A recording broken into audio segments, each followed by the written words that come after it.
Right now, beneath the streets of London, there are bodies, thousands of them, plague victims from 1348, lying directly under the platforms of the London Underground. The city you think you know is built on top of a city most people have never heard of, a Roman city, a Viking city, a city that burned to the ground and rose again, not once, but twice. This is the entire history of London. Let's begin. The year is 43 AD. 4 Roman legions land on the coast of Britain. They need a river crossing. They find it here on the Thames, the lowest point narrow enough to bridge. Within a decade, a city appears from nothing. Londinium is alive. Merchants from Gaul, soldiers from Syria, traders from North Africa, 60,000 people. The largest basilica north of the Alps, amphitheaters, bathhouses, a proper Roman city built on what was marshland 20 years earlier. Then disaster strikes. Queen Boudica of the Iceni tribe burns Londinium completely to the ground. 70,000 people killed across 3 Roman cities in a single campaign. Archaeologists have found a layer of red ash beneath modern London, physical proof of that destruction, still sitting under the streets today. The Romans rebuild, bigger, stronger. They construct a stone wall around the entire city. Parts of that wall still stand 1,800 years later. Then in 410 AD, Rome abandons Britain. The empire is collapsing. The legions pull out. A city of 60,000 becomes a ghost town almost overnight. Here's something most people do not know. The Saxons, who arrived after the Romans, refused to enter the old city. They thought it was cursed, haunted, the work of giants. They built a brand new settlement 1 mile west of the Roman walls. They called it Londonwic, London Trading Town. Today, that is Covent Garden and the Strand. If you have ever seen a show at the Royal Opera House, you were sitting directly above Saxon London. Then the Vikings arrived. They sacked Londonwic completely in 842. They came back and did it again in 851. King Alfred the Great finally had enough. In 886, he retook London and made a brilliant decision. He abandoned the Saxon settlement entirely and moved everyone back inside the old Roman walls, far easier to defend. The abandoned Saxon settlement got a new name, Ealdwic, the Old Settlement. That name survives today as Aldwych, the curved street in central London, a 1,000-year-old Anglo-Saxon word still alive in the city. On Christmas Day, 1066, William the Conqueror was crowned at Westminster Abbey. He had just won England, but he did not trust Londoners. They had supported the wrong king, so he built the Tower of London, 90 feet high, walls 12 feet thick, not built as a prison, built as a message, a permanent stone message to every person in the city. I am in charge now. Medieval London grew fast. Its merchants became so powerful that the king had to negotiate with them directly. When the barons forced King John to sign Magna Carta in 1215, London's support was the deciding factor. London Bridge, rebuilt in stone and taking 33 years to complete, became a city unto itself.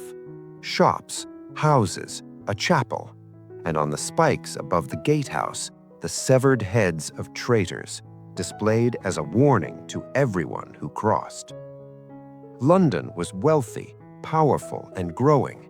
Then ships arrived at the docks, ships carrying rats, and in those rats, something that would kill half the city. The Black Death reached London in 1348. Within 2 years, nearly half the population was dead. Mass graves were dug outside the city walls.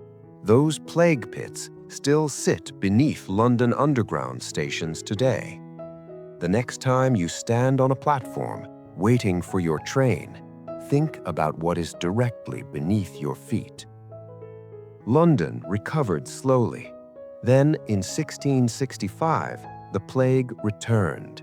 Over 100,000 dead, a quarter of the entire city gone. Then the following year, something happened that changed London forever. September 2nd, 1666, a fire starts in a bakery on Pudding Lane. Hot, dry summer, timber buildings, thatched roofs, no fire department, a tinderbox city. The Lord Mayor of London was woken at midnight and told about the fire. He looked out the window and went back to bed. His exact words, "Pish, a woman might piss it out." He was catastrophically wrong. For 4 days, London burned. 85% of the city destroyed. 13,000 homes, 87 churches, St. Paul's Cathedral, all of it gone. But that is not the most shocking part. A French watchmaker named Robert Hubert confessed to starting the fire. He was convicted and hanged. Then, after his death, it emerged he had been on a ship in the North Sea when the fire started. He did not arrive in London until 2 days after. An innocent man executed. The real cause went unpunished. Out of those ashes, a vision. Christopher Wren was given the task of rebuilding London. His masterpiece, St. Paul's Cathedral, took 35 years to complete. It still dominates the skyline today.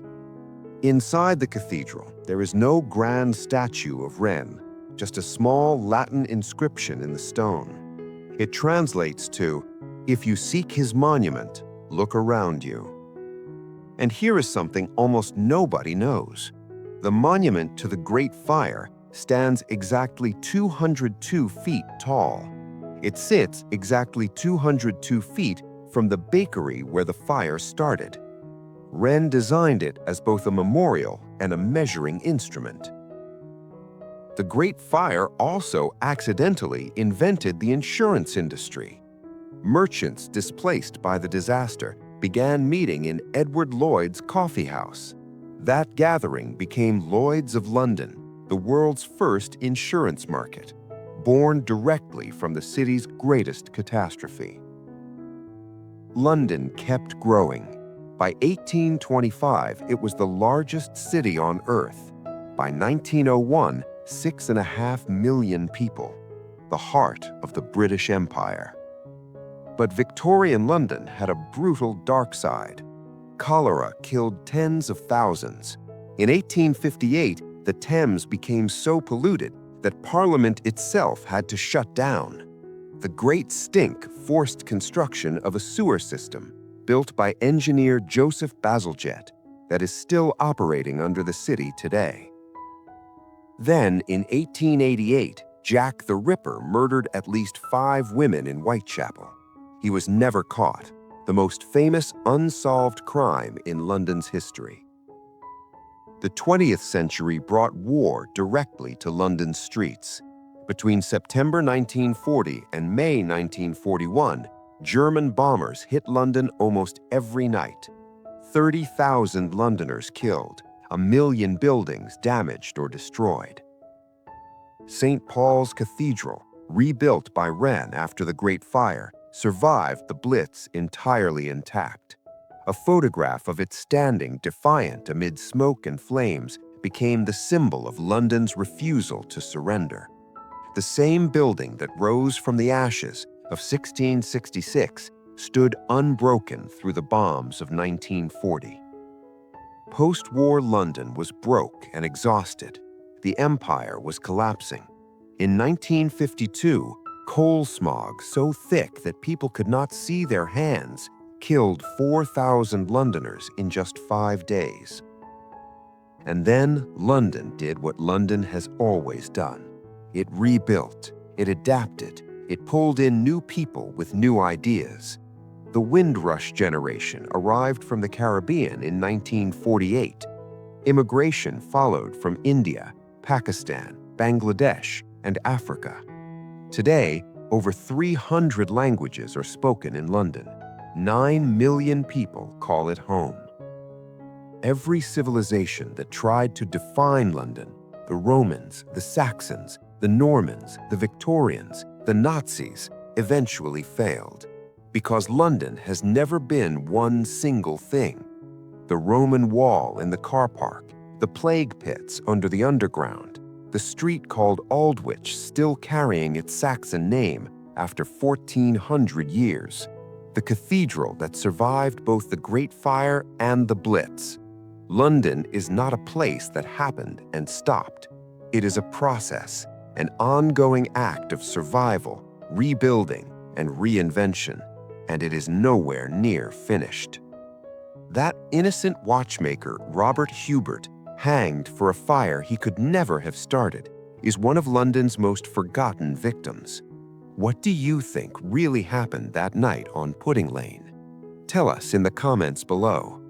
If this story surprised you, hit the like button and subscribe so you never miss history like this. Next time, we travel to a civilization even older than Rome, one that gave the world its first human rights and was almost completely erased from history. You will not want to miss it. Noble History Studios, where the past lives again.